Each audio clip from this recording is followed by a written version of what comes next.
बिस्मिल्लाहिर्रहमानिर्रहीम अस्सलामु अलैकुम वरहमतुल्लाहि वबरकातुहू। डियर स्टूडेंट्स, मेरा नाम है मौज़ुम बेग और आपको मेरे इस यूट्यूब चैनल MB मैथमेटिक्स पर खुशामदीद है।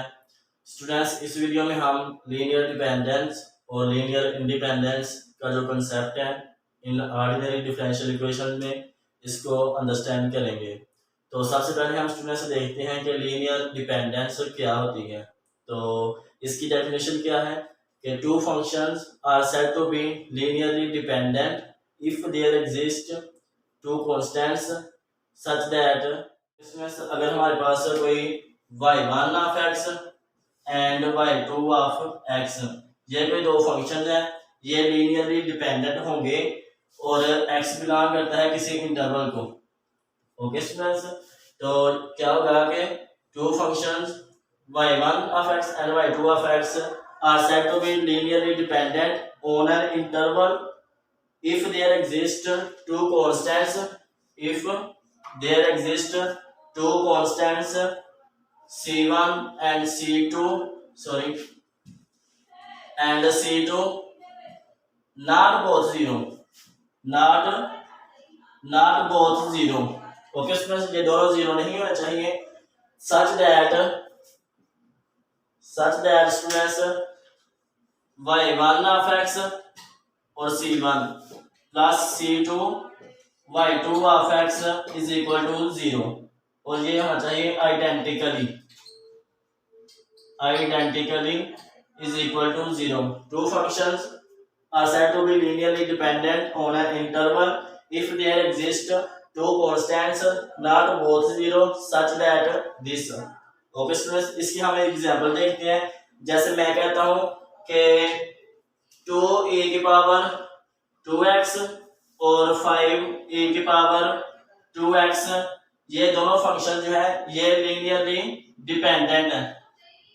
ये क्या है स्टूडेंट्स? लीनियरली डिपेंडेंट है। तो ये लीनियरली डिपेंडेंट कैसे होंगे? अगर हम यहाँ पर कोई दो ऐसे स्केलर्स एग्जिस्ट करवाएं और उनका लीनियर कॉम्बिनेशन लें तो हमारे पास वो इज इक्वल टू आना चाहिए 0 के। तो मैं कहता हूँ कि स्टूडेंट्स c को मैं लटका लेता हूँ, -5 और c1 को और c2 को मैं लट करता हूँ, ये इज इक्वल टू है 2 के। तो फिर क्या होगा स्टूडेंट्स? हम ये शो करेंगे कि ये जो लीनियर कॉम्बिनेशन है ये इक्वल टू आना चाहिए 0 के इक्वल। ओके, और हम देख सकते हैं कि c1 और c2 नॉट इक्वल टू 0 है और c2 दोनों ही इक्वल टू 0 नहीं है। ओके स्टूडेंट्स, दोनों ही नॉट इक्वल टू 0 है। तो हम देख सकते हैं इनका लीनियर कॉम्बिनेशन लेके मैं कहता हूँ c1 और 2a की power 2x plus c2 5a की power 2x is equal to, अब मैं इनकी वैल्यूज पुट करता हूं तो हमारे पास क्या आएगा स्टूडेंट्स? इधर -5 रखूंगा तो मेरे पास आ जाएगा -10 a की power 2x plus 5 into 2 a की पावर 2x, और ये स्टूडेंट्स इज इक्वल टू आ रहा है 0 के। और ये है जैसे हम कह सकते हैं कि ये जो दो फंक्शंस हैं ये लीनियरली डिपेंडेंट हैं। ओके स्टूडेंट्स, और इसी तरह से ये हमने दो फंक्शन को कहा, इस तरह से हम 3 फंक्शन लेकर कह सकते हैं, 4 फंक्शन भी लेकर देख सकते हैं।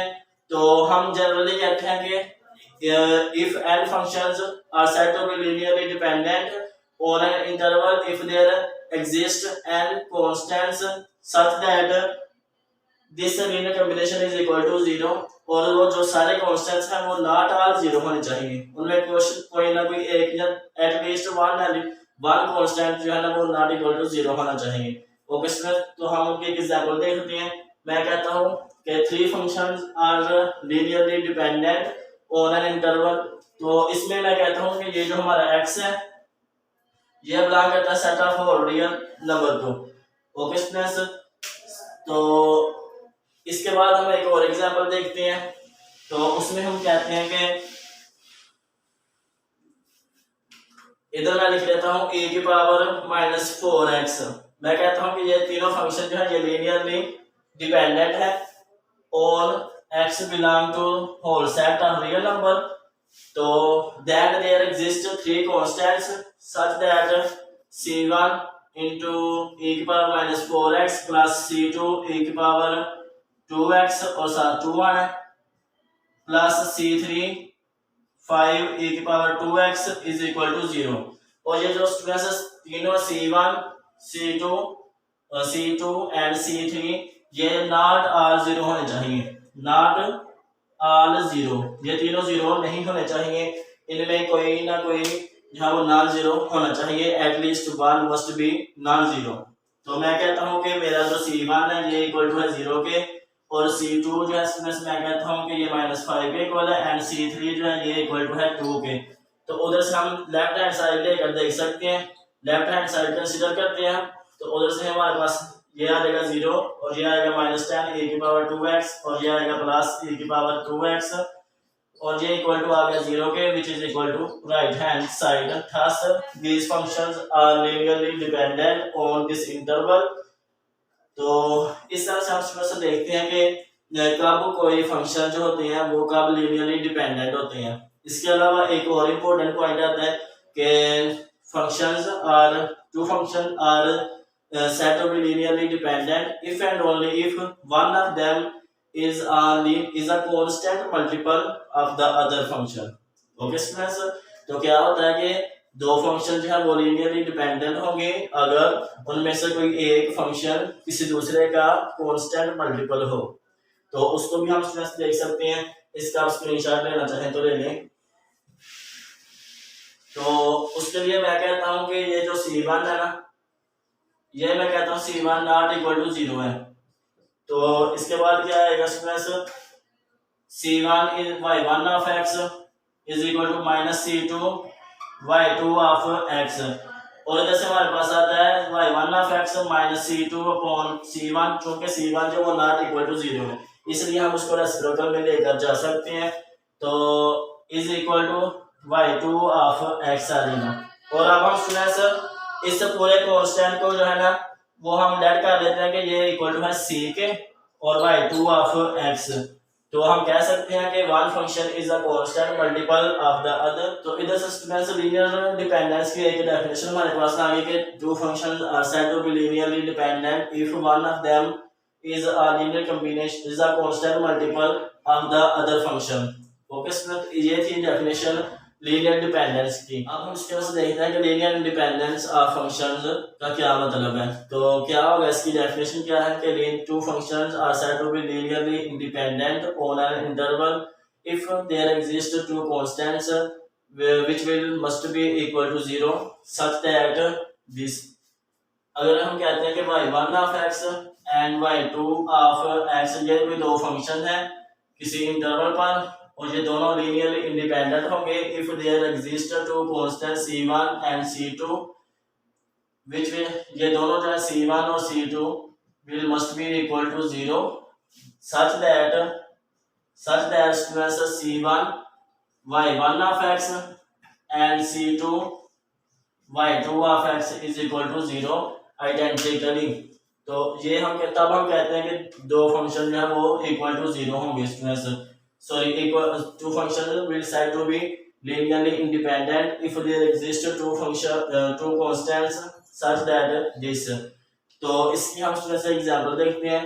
तो इसके एग्जांपल में हमारे पास आने की पावर x और x इंटू e की पावर x। मैं कहता हूँ कि ये जो दो फंक्शन हैं ये लीनियरली इंडिपेंडेंट है स्टूडेंट्स।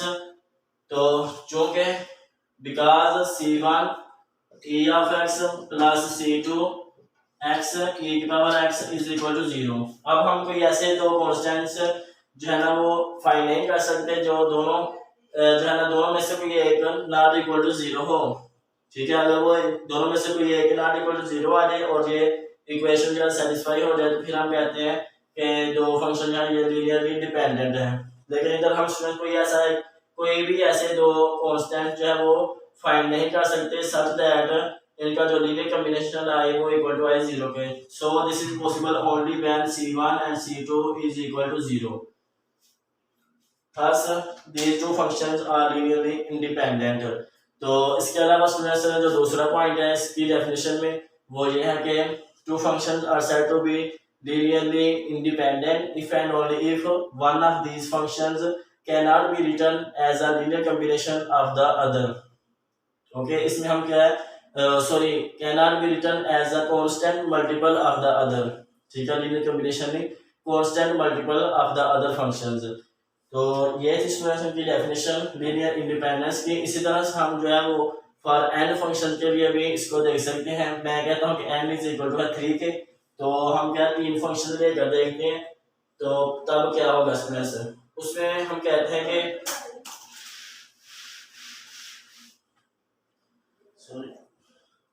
मैं कहता हूं कि ये जो 3 फंक्शन है 1 एक्स और एक्स स्क्वायर, ये लीनियरली इंडिपेंडेंट है स्टूडेंट्स। ये क्या है, लीनियरली इंडिपेंडेंट है और एक्स बिलोंग करे whole set of real number को। हम कोई भी ऐसे जो है 3 कांस्टेंट जो है फाइंड नहीं कर सकते such that there linear combination is equal to I in 0 के। ओके स्टूडेंट्स, और ये जो लीनियर सॉरी ये जो कांस्टेंट वो जो है नॉट ऑल 0 हो, ठीक है। हम ऐसे कोई भी 3 फंक्शंस कांस्टेंट्स फाइंड नहीं कर सकते सच दैट जो है वो तीनों में से तीनों 0 होंगे, तो फिर ये जो इक्वेशन होगी वो उसमें से सेटिस्फाई होगी। ओके स्टूडेंट, अब हम क्या करते हैं कि हम कोई भी C1 C2 एंड C3 कोई ऐसे फाइंड नहीं कर सकते except this is equal to this, ठीक है। तो this is the possibility only, यही बस एक कंडीशन बचती है जिसकी हेल्प से हम इस इक्वेशन को सेटिस्फाई कर सकते हैं। तो ये जो कंडीशन है ये स्टूडेंट्स लीनियरली इंडिपेंडेंस की है, ठीक है। तो हम कह सकते हैं कि these functions are linearly independent on this interval such that this, तो इसमें भी हम किसी को भी किसी का कांस्टेंट मल्टीपल नहीं लिख सकते, लिहाजा these functions are linearly independent। तो ये था स्टूडेंट्स लीनियर डिपेंडेंस और लीनियर इंडिपेंडेंस का कंसेप्ट। तो इसमें अगर मुझसे कोई बोलने में मिस्टेक होगी हो या आपको कोई मिसअंडरस्टैंडिंग हो तो वो आप दोस्तों कमेंट सेक्शन में पूछें और मेरे इस वीडियो को लाइक करें और दोस्तों के साथ शेयर करें। तो इस वीडियो में इतना ही, नेक्स्ट वीडियो तक के लिए अल्लाह हाफिज़, अस्सलाम वालेकुम।